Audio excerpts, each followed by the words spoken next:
যেতিয়া সন্তানটো প্ৰচণ্ড জ্বৰত শৰীৰটো উত্তপ্ত হৈ যায় আৰু মাকে বুকুৰ উম লৈ শিশুটিৰ পৰা সমস্ত তাপ যেন নিজৰ শৰীৰলৈ টানি টানি আনি শিশুটিক আৰাম দিব।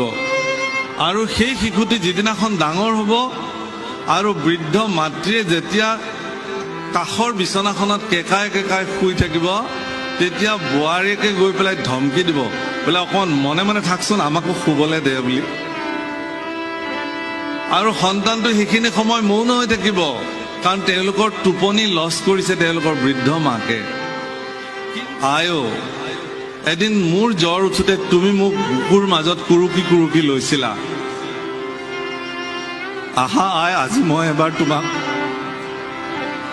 এবাৰ বুকুৰ মাজত লওঁ। অন্তত মোৰ এই শিলাময় হৃদয়